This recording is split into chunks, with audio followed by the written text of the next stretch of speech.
Hello everyone, welcome back. In today's class, we are going to read a poem Kubla Khan written by Samuel Taylor Coleridge.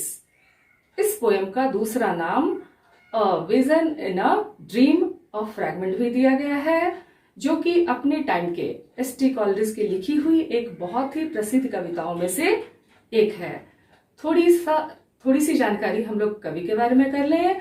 इनका समय काल 1772 से 1834 तक है और ये अपने जमाने के रोमांटिक एरा के बहुत ही जाने माने कवि और स्पेशली ये जाने जाते हैं अपने इमेजिनेटिव पावर के लिए और यूज ऑफ इमेजरीज के लिए। So let's move ahead. और इस पोएम में भी आपको पता चलेगा कि ये पोएम कितनी ज्यादा भरी पड़ी है इमेजरीज से और डिफरेंट विविड पिक्चरस्क सीन्स से।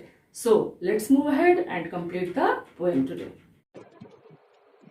इस पोएम को शुरू करते हैं, समझते हैं कि आखिर ये शुरू कैसे हुई, इसकी बिगिनिंग कैसे है। तो कहा जाता है कि एक बार वो अपने फार्म हाउस पर थे, 1797 के समय की बात है, और चूंकि वो बीमार रहा करते थे तो एज पेन किलर वो ओपियम लेते थे। And perhaps that day he had been reading about Kubla Khan. Kubla Khan कौन? एक एम्पेरियलिस्ट, एक रूलर, जिसके बारे में वो कुछ पढ़ रहे थे और पढ़ते पढ़ते उनकी आंख लग गई थी। That's why even in his dream he saw about him only, and whatever he saw he wanted to recollect his memories when he got up the next morning. And while he was writing this poem he was disturbed by a visitor, and when he completed his meeting with that man from Porlock, again he sat down to complete it, and as he completed it in different parts, in different fragments, that's why he has named it as a fragment. देखो poem के नाम में भी आपको दिखता है कि वो क्या लिख के रखे हैं, कुबला खां और a vision in a dream a fragment. That's why इसका नाम पड़ा है अ विजन इन फ्रैगमेंट। तो डिफरेंट लाइंस में जाते हुए उनके इमेजिनेटिव पावर को देखते हैं और ये जानते हैं कि कितने ब्यूटीफुली उन्होंने उस ड्रीम को कवर करने की कोशिश की है, whatever he had seen that night. देखिए पहले लाइन में, in Xanadu did Kubla Khan a stately pleasure dome decree where half the sacred river ran through caverns measureless to man down to a sunless sea. एक place, an imaginary place named Xanadu. कुबला Khan, Kubla Khan कौन? और एक Mongolian कह सकते हैं आप, ruler, एक एम्पेरियलिस्ट और चंगेज खां का एक वंशज, उन्हीं के वंश का। तो कुबला खां ने एक स्टेटली ऑर्डर दिया, डिक्री दैट इज ऑर्डर, कि क्या बनना चाहिए, प्लेजर डोम बनना चाहिए, उनका एक रंग महल बनना चाहिए। कैसी जगह पर? Where of the sacred river ran, ALPH of, ये एक sacred river, sacred that is pure, कि वो पवित्र नदी ऑफ जहां से बह रही है उसके किनारे उनका ये प्लेजर डोम बनना चाहिए। और वो नदी, उस नदी के बहाव के बारे में आपको डिटेल्स बताया गया है कि वो कैसे बहती है, थ्रू कैवर्न्स। कैवर्न्स होते हैं वो चट्टानों के बीच की दरारें, पहाड़ों के बीच की दरारें, जिसके बीच से पानी बहता जाता है और हम ह्यूमंस की नजर में भी वो शायद नहीं आ पाता है, जिसके बारे में यहाँ पोएट कह रहे हैं S T. Coleridge, measureless to man, जिसकी गहराई के बारे में इंसान को पता भी नहीं होता है, that is measureless. Down to a sunless sea, और अंदर ही अंदर वो सी के उस हिस्से से जाके मिल जाता है, समुद्र के उस हिस्से से जाके मिल जाता है जो कि कभी सूरज की किरणें जहां तक जाती हुई नहीं है। इमेजिनेशन पहले ही बताया, he was a very imaginative man, poet, so he has imagined about those rivers flow, that exactly here he is mentioning Af river, so he is talking about Af, कि वो जो बहती है उन कैवर्न से होते हुए, उन दरारों से बहते हुए, और वो जाके कहाँ मिल जाती है, समुद्र के उस हिस्से में जो समुद्र का हिस्सा शायद कभी सनलाइट को देखा भी ना हो। बच्चों यहाँ देखो, दोनों ही लाइंस, दोनों ही वर्ड्स, सनलेस सी और रिवर रैन, यहाँ दोनों ही जगह एलिट्रेशन का इस्तेमाल किया गया है। एलिट्रेशन आपको पता है, मेरे पिछले पोएम्स को आपने सुना होगा तो आपको पता है, it's a poetic device used by the poet to add beauty and rhythm to his or her poetry. आगे बढ़ते हैं। So twice 5 miles of fertile ground with walls and towers were girded round, as it was the order of the king. राजा का आदेश था, तो twice 5 miles of fertile ground। अब twice की meaning को समझिए, यानी दुगुना। किसका दुगुना? 5 miles का, यानी कितने माइल्स? 10 miles, जो कि fertile ground था। The land which was fit for cultivation, harvesting, उसको वॉल्स और टावर से पूरी तरह से गर्डल कर दिया गया, घेर दिया गया। There is a hint also that the people in power, the people in having capacity of doing anything do not think of commoners, and they even use the fertile land for their pleasure making and happiness। कि वहां वो क्या बनवाने वाले हैं?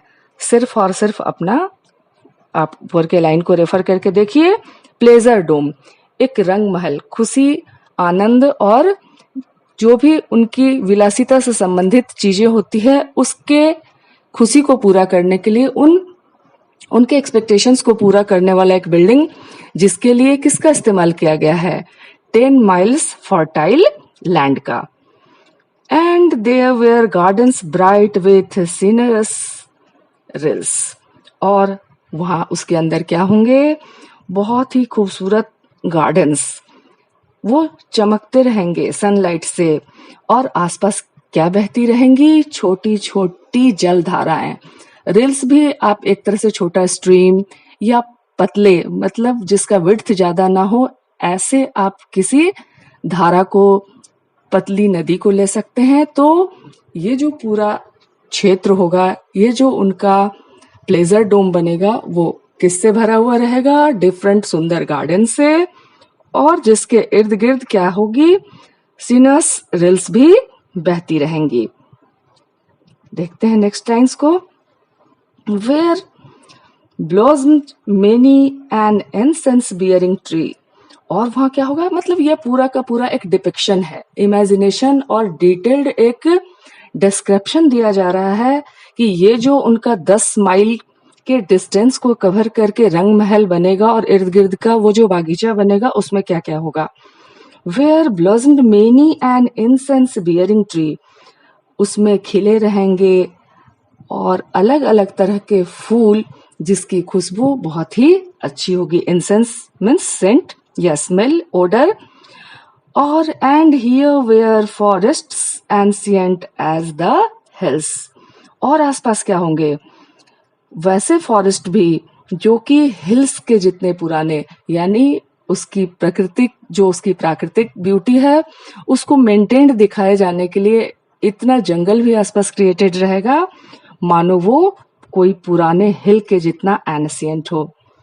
एनफोल्डिंग Sunny spots of greenery, और ये पूरा का पूरा जो ग्रीनरी फैला हुआ है, ये जो हरियाली फैली हुई है, उसके बीच बीच में आपको क्या दिखाई देगा? कुछ कुछ सनी स्पॉट्स, यानी जिस पर सूरज की किरणें पड़ रही हैं और उसकी हरियाली को, उसके चमकीलेपन को और भी ज्यादा वो क्या कर रही है? ब्यूटीफाई कर रही है, उसको ऐड कर रही है। These are the, whatever I said is the literal meaning of the given lines. But if you think over it, what was going on? As the king was an imperial one, he was a man who always wanted to rule and give orders for his pleasure only.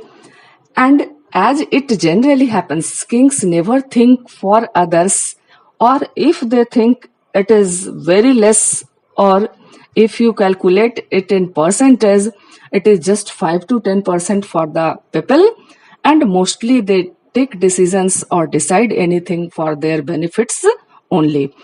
So here also Kubla Khan has ordered to make a pleasure dome where beside the river of and 10 miles fertile land has been used to create the scenery, the greenery all around, and all these are explained very beautifully by S.T. Coleridge in these lines.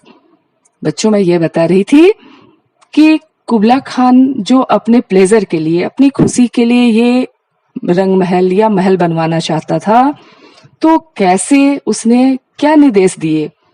Of नदी के किनारे वो नदी जो कि संकीर्ण दरारों से होते हुए, गुफाओं से होते हुए बहती है और जाके ऐसे सी में मिल जाती है जो कि सनलेस है, यानी जहां सूरज की किरणें भी ना पहुंच सके। और पूरा इलाका कैसा होगा, जिसमें छोटे छोटे रिल्स भी होंगी, ऐसे पेड़ भी होंगे जिस पर ऐसे फूल और फल आएंगे जो कि खुशबूदार होंगे, और ग्रीन स्पॉट्स भी आसपास, सनी स्पॉट्स भी आसपास दिखेंगे। Overall it would be a very enchanting place, मनमोहक एक वो प्लेस बनेगा। किसके लिए? For the pleasure and happiness of कुबला Khan. Next देखते हैं क्या है।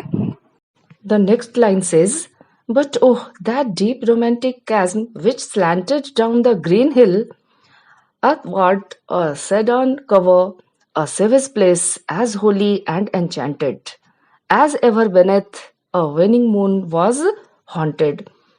A little bit of supernatural is added here. आपको पहले से ही थोड़ी सी जानकारी दे दूं, वो जो टाइम था उसमें सुपरनेचुरल और रियलिटी दोनों का फ्यूजन था, दोनों का मिक्सचर था।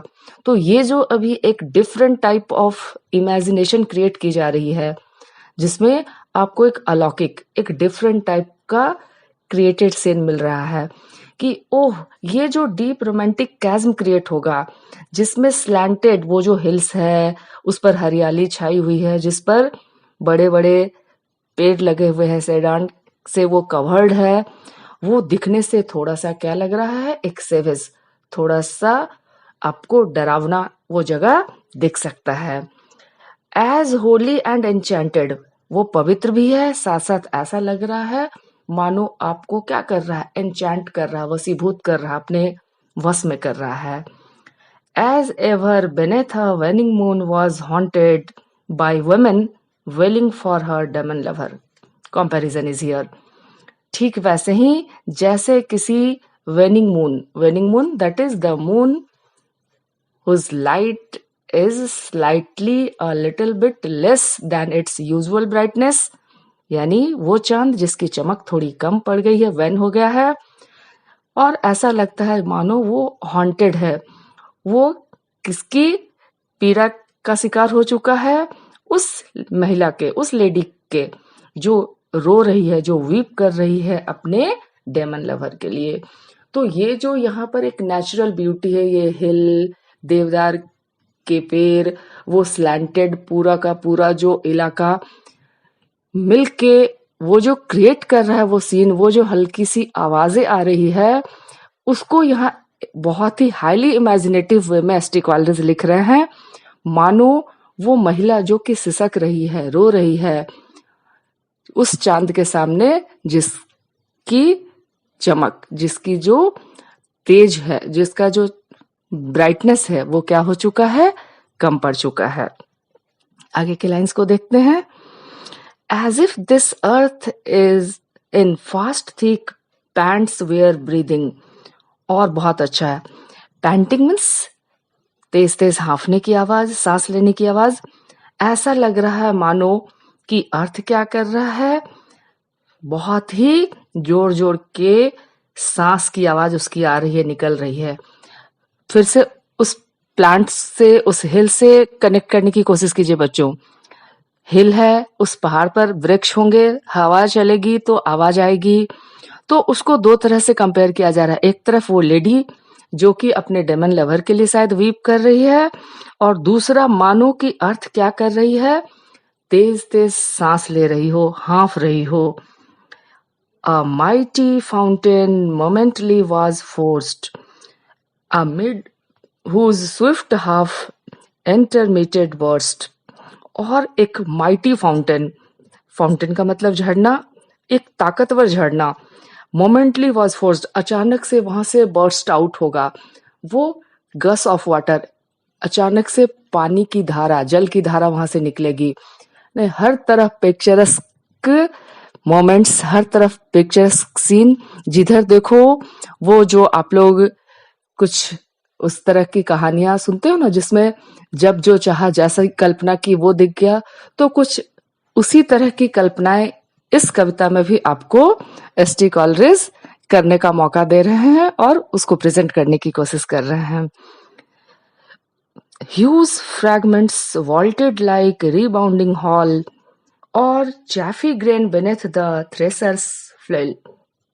और भी तुलना देखिए, जब भी हम किसी भी ग्रेन को, एग्जाम्पल के लिए आप पैडी को ले लीजिए, धान को ले लीजिए, क्या करते हैं, जब उसको हम धान से चावल के रूप में टर्न करने के लिए उसको क्या करते हैं, थ्रेसर, उसको चोट पहुंचाई जाती है, थ्रेशर से चोट पहुंचाते हैं, तो वो जो huge fragments vaulted like rebounding hail, वो पानी की जो धारा निकल रही है वो गोल गोल होके, ठीक वैसे ही जैसे जब ग्रेन को थ्रेसर के नीचे लगाया जाता है तो वो जो चैफ निकलता है वो कभी अगर आपने देखा होगा तो हवा की वजह से और मोशन की वजह से वो उड़ता हुआ गोल आकार लेता हुआ निकलता है।